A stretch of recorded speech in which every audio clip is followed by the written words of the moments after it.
Hey, what's up, guys? This is Justin bringing you another episode of the Call Center Chronicles. I'm here with my friend Alec. We're going to be talking about some stories that we've had in the past and probably something current with our times working with the call center itself. But before we get started, just want to let you guys know, please like, share, and subscribe. Hit that little subscribe button at the bottom of the screen there and hit the bell icon so you're updated with future videos when they come out. So right now, Alec, why don't we get started by you telling us a little something about yourself? Yeah, sure. My name is Alec, and I work with Justin at a call center at an undisclosed location. Uh, and we basically take calls for a bank. Uh, Myself, personally, I write music, play games, board games, card games. I sing, I write music, whatever, and this is what I do as my day to day job, listening to nonsense of people calling in that think they know more than you, just because I don't know. Apparently, going through 2 months of training disqualifies you from knowing anything. But hey, whatever. That's true, man. I had a week of actual training, then a month of on the floor training, man. It was great. We learned a lot back when I did almost 3 years ago, just for the department we're in right now. It's Yeah, different with the new agents, but I know. Do they get like a week or two of training now since COVID? So they yeah, don't know shit, dude. They really don't know shit. It's funny. I mean, it's not funny. It sucks because like we're picking up the slack for like all the people calling back because these guys don't know what to say. But I mean, but it's not their fault. It's just down to the situation that we're all in right now. it is, and that comes down to one thing. Me and one of the supervisors were talking, and some other agents, and we're not sure if they're not paying attention or if they're just there to gather a paycheck. Because you and I know both for a fact there are two types of agents: those who Yeah, work because they like to work, and those who are there just to get by for another paycheck. yeah, for And sure. Yeah, I mean, usually they just quit after training or after nesting, and then they just bounce. At least when I started working there, like none of my class is really there anymore. I think there's like four a people handful. left or Yep. 3 people left out of like the 20 people that got hired. So yeah, dude. But I mean, long story short about the working at a call center, it sucks because you're always either picking up the slack of like the lack of other people not knowing the information, or you just have to like work with always being behind with information. It's wild because like a lot of stuff changes and we don't even get told until Yeah, like way that's later. Like we're just finding out shit and we're just like, what the fuck? When did this happen? exactly, man. I mean, they try to keep us up to date as best as possible. And I know we have a little thing there that provides us updates, a little weekly, daily, monthly update log. And Yeah. it's they always tell us check it, but I mean, I'm guilty. I mean, I have not always checked it. I mean, I try to check it as often as I can, but sometimes it just gets away from you. You just don't always check it.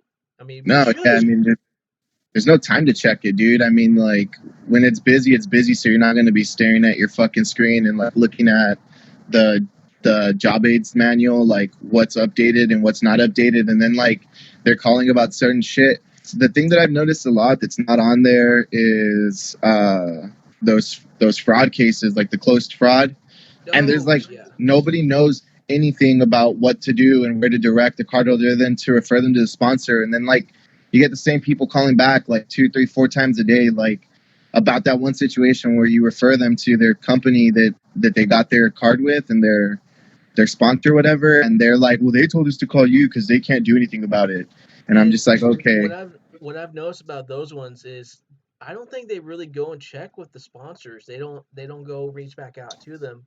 And Yeah, for sure. yeah, it kind of stinks because sometimes I've had it before where I will have a caller and I'll tell them you need to go back to the people who provide you this card, but yet they don't do that. They just call right back in a few minutes later.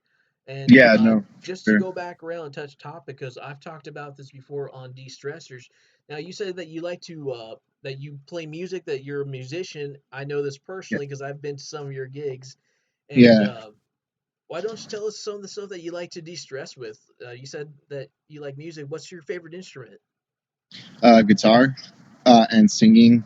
Usually when I'm working, like if I'm on hold or I'm not busy, I'm just playing my guitar, and I'm like forgetting that I just had like an asshole call in or someone just being obnoxious. I'm just like, oh, I'm gonna play my guitar. Or like when I when I've heard enough of what they had to say, and they need me to do like something that requires me like a little bit of time, I'll just put them on hold and I'll just start playing my guitar, just so I can forget that I'm like mad about the shit that they were saying. Because honestly, man, some people are really ignorant. Like when it comes to listening to customer service representatives, like we're not there to bullshit you, and we're also not there to lie to you. Like if we're gonna tell you something, it's because more than likely it's going to be true and it's going to Exactly. benefit you. It's like I don't get anything out of lying to you or telling you like something that's not the truth. Like I had this one dude like call in, and it's not a very like oh my god story, but it plays into like uh people's perception of like what they expect when you're calling in. Like the guy called in, right? And I was having some system issues, and I moved my computer to my parents' house to start working from my home. And what is it called? My internet was like dropping in and out, so like it was taking a while for our system to like operate. So it was a little slow, and I told the guy, give me a minute because my systems are running a little bit slow. So I'll be right with you as soon as I can. And the guy's like, "Oh, so what? You don't want to help me?" And I said, "Well, no, it's not that I don't want to help you. I was like, I don't have your account up, so everything that you're going to tell me, I'm not going to be able to be looking while you're telling me all this information." I was like, "So you're going to be telling me stuff, and it's not going to be relevant because there's nothing I can do since I'm not looking at your account." I was like, "I'm not trying to be mean or anything. I really can't. I really don't want you to be speaking unless I'm ready to assist you with what needs to get done." And he was like, "Well, no, just tell me." He's not on here. I was like, "Just tell me what. Just tell me what." Just he said, "Oh yeah, just tell me that you don't want to help me, and I'll just hang up." And I was like, "Well, it's not that." I was like, I already told you, like I'm having system issues, and like I can't pull up your account." I said, I don't know what else to tell you, sir. I'm sorry. Like that's just what's going on." And then when I finally pulled up his account, he was like, "Oh, okay, well, I'm experiencing fraud." And I was like, "Okay, I'm really sorry about that. Let's see what's going on with the account." So I'm looking over his transactions, and he's telling me like, "Oh yeah, this DoorDash charge, whatever, like it's not mine. It's pending though." And so I told him, we have to tell him, right? If it's pending, you can't file a dispute until, it posts. And once it's posted, that means you've been officially billed and the money's been taken out of your account. And he was like, "Well, the money's already out of my account." And I said, "Yes, I know that because the attempt was already made. So it's valid." I was like, "It may not be yours, but it's been processed." I was like, "Now that it's processing, it's waiting to post. So that way the company that's charging you gets their money." I was like, "That's the only time you could do a dispute is when the company gets their money." I was like, "Because while it's pending, it's being ran, but at any point, the company could either cancel the charge or you can cancel the charge with them and it doesn't post." I was like, "So that's the reason you can't, file your dispute or your claim." He was like, "Oh yeah, well, why couldn't you just fucking have told me that like 5 minutes ago?" He's like, "I knew you didn't want to talk to me. This is a bunch of bullshit." And then he just hung up, and I was like, "All right, whatever. You're gonna call back, and somebody's gonna tell you the same exact shit that I just told you, It's just for you to get true. mad." Yeah, it's true. It's like some of these people who call in, they've probably never worked a customer service job a day in their life. I mean, I said before on some of my other videos, whenever I had to call in for my cell phone provider for Xbox, it's I understand. Like I know that I'm going to be on hold for a bit of time. I'm not going to be upset. I'm going to listen to what they have to say because I work in their shoes. So I don't know Right. why these people get so upset when we have to tell them something, and I'm on it's pause. I kind of feel like they've never worked a position in customer service a day in their life. Not once.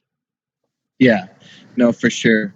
No, and that's the way it always is, man. Like it doesn't matter what you say to these people, they just want something done, and they want it to either benefit them, and if it doesn't benefit them, they're going to hang up and call again, and they're just going to have someone else, if not like me, either worse or better, telling them the exact same thing. and then they're gonna have that epiphany. Well, like, oh shit, I guess there's really nothing I can do about it, and I am just gonna have to wait. And most of the time, you're just gonna have to fucking wait. Exactly, and a lot of times these people may not understand it. It's always the ones that are the Karens, the Chads of the world. And I mean, I will have a situation where I had to tell someone that, well, it's currently processing. The company may either decline it or they may accept it, or you can contact them and let them know so they can decline on their end. If Right, not, once it posts, then we can dispute it right, with our claims unit. right. And that can go one of two ways. One, they understand, acknowledge, and be like, okay, I understand that. Or two, Yeah, no, I don't like that answer. I want to call back and get someone else because you don't know what you're talking about. Or part of that same scenario of two is you don't know what you're talking about. Let me talk to your manager. yeah, that one too. I'm just like, all right, you can talk to my manager. That's cool. He's gonna tell you what I told you, or he's just not gonna answer the phone, and you're just gonna be on hold, and then you're gonna hang up. I mean, that's gonna be what, like 5 to 10 minutes of your time wasted on top of the time that it took to talk to me. Exactly, and that's because And, our supervisors are already on a soup call, on an Escalade call, and there's probably going to be like 2 to 3 calls ahead of that person, well, yeah, behind that person waiting, and they want to get transferred again. I mean, the best outcome is just like understand that we understand that you're frustrated, but right now there is a certain process. If you want this process to work in your favor, you'll need to go ahead and follow certain steps. And in right. the end, they may even get a credit back for it and not and actually get the money back and have and keep the money. Yeah. Well, what I've noticed a lot too is that stupid people like file fraud, and a lot of the times it's not even fraud. They're just saying that it is. Like, Exactly. and they'll have their account closed too. Like I remember one time I had a lady who, yeah, I looked through her account and I shit you not, like every single fucking charge in that account she disputed, and every single charge that she disputed got credited, but then got returned back to or to the bank. You know. So I've like, seen it. yeah, and I'm just like, bro, you're stupid. And then they get their accounts closed, and it's like that's the exact reason why that procedure is there, because people like that will do that. And I'm sure at one point it was real easy to be like, oh, there's fraud. Okay, we can go ahead and submit a claim, and we'll give you the credit right now. But after a lot of people do that kind of bullshit where they try to like scam a bank, obviously they're not going to let it go because that's how they stay open. They need money Yeah, it to may be not always open. They be a can just give bank. it It could be a right. cell phone provider too. I mean, Yeah, um, anybody that collects money, it's just like you just can't do that. Like it has to be proven. There has to be facts. There has to be something that shows us that, like, okay, yeah, this was not you. Okay, we'll give you your money back. Because in all honesty, the bank doesn't want to have fraud be submitted on your account because technically they're the ones losing money. they are, and it could either be a bank, it could be a cell phone provider, it could be anyone. I mean, Yeah, even people who work in fast food, you can go in and tell them this, and they'll be like, okay, well, we can give you a refund, and here's your money back. But in the end, they're going to be losing money. Doesn't matter if it doesn't matter if it's the Golden Arches people or you go to the Big Blue Box store, and they if you go in and you're nice about it, they may go ahead and try to do a refund on the spot for you. But if you go in acting like a Karen or a Chad, and we know those callers, we know them because we get them, yeah, they're probably not going to get that. And what's even funnier, and I will say funnier, if they go to a Big Blue Box store and they go in acting entitled like that, more than likely there's going to be some lights and sirens showing up to take them away as they're screaming and hollering and being a Karen and going crazy. I mean, yeah, I've seen it. I mean, Reddit has a lot of stories like that. yeah. I think the funniest thing though, too, when before COVID, remember how like we wouldn't get a lot of calls. We had like our normal unemployment people, but now we have like the whole entire world of the United States calling in for unemployment now.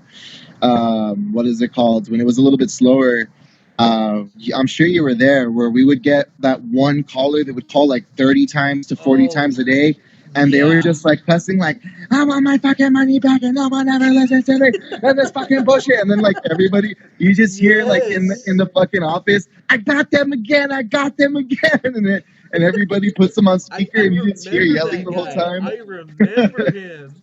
It was more than one person though, dude. There was like two or three people that we had to like cut off their Oh, line from even calling that number anymore. We just blocked all their numbers that we had, and we just stopped them yeah. from calling. Yeah, I heard about that. I heard that they were going to try blocking him because in the end, I think it was just more of they were just calling in and fishing to see if they can just get some free money. And I don't know why people do that, man. It's insane. It's funny though. I think it's funny because like they're the ones acting stupid, and there's all these people that work for this company, and we're all just there like unamused, but at the same time amused at the fact that like we're unamused with at the way that they're acting, but it's amusing at the same time because like they're acting like a fool, and all these people are gonna find out and like listen to this person, and we could see their address, we could see their name, we know exactly who they are, and uh, they're just acting like fools. Yeah, I know. I had this one Do I want person, to? While I'm and doing this, I remember I had this one I'll person. go, but later. They threatened violence against a banking center. I So never this got a was call like like, that. yeah, this was like within my first year being with the department.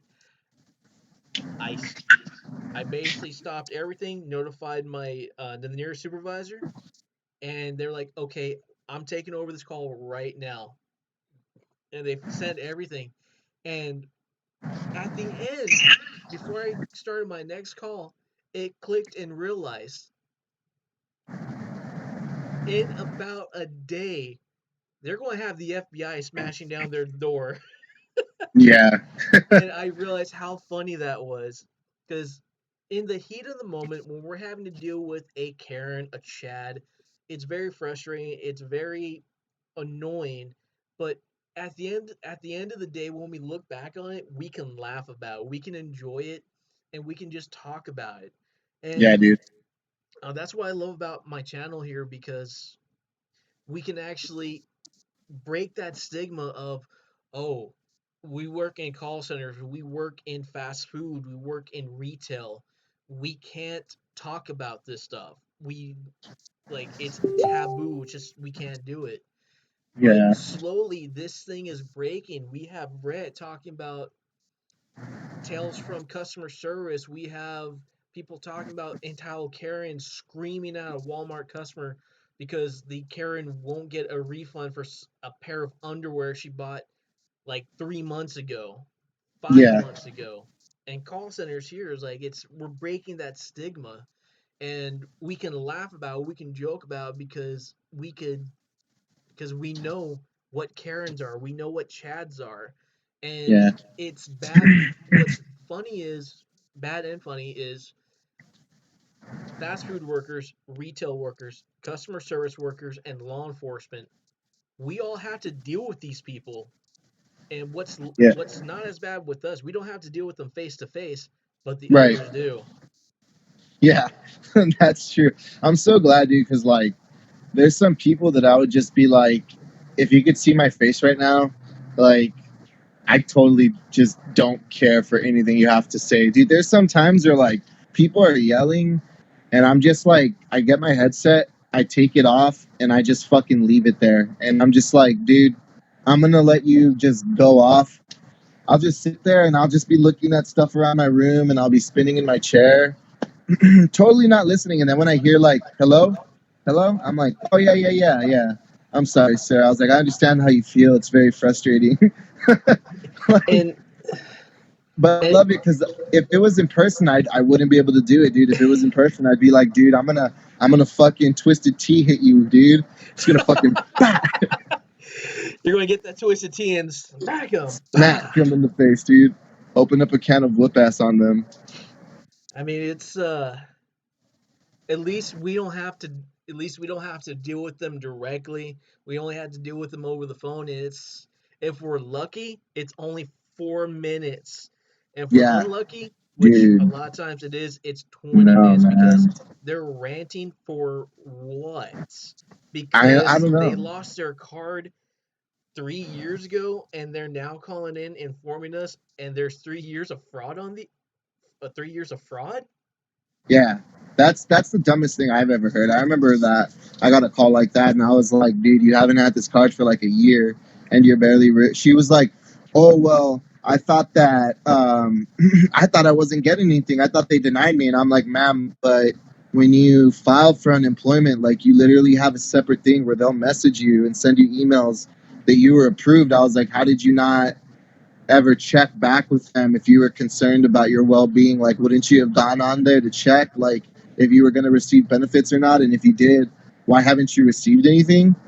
I was like, Exactly. that doesn't make any sense. And then they want to like dispute all these charges because they never got the card. And it's like, well, I mean, at this point, you're kind of fucked because there's a certain limitation on what you can dispute as fraudulent Exactly. And and could like you how long it goes. could you imagine an act? Could you imagine being those employees who work in claims for it doesn't matter if we're if it's a bank, cell phone providers, whoever it is, just having to work in claims and having to go over this information and then realize, you know what, they're just calling in fish and then deny the claim. Yeah.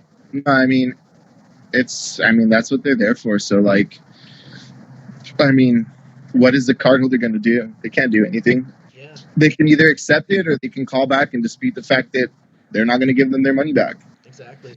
And if anyone out there actually does work in claims for anywhere, banks, phone providers, Xbox Live, PlayStation, whoever it is, or at retail stores, leave a comment below on situations that you've had, and I'll talk about them in the next video itself. But this video is getting a little long, so we're going to go ahead and end it here. Alex, you want to go Cool. ahead and take us out? Yeah, dude. This was the Call Center Chronicles with Justin. Hope you guys enjoyed. All right. Remember, guys, kill Later. that queue and have a great night. Yeah.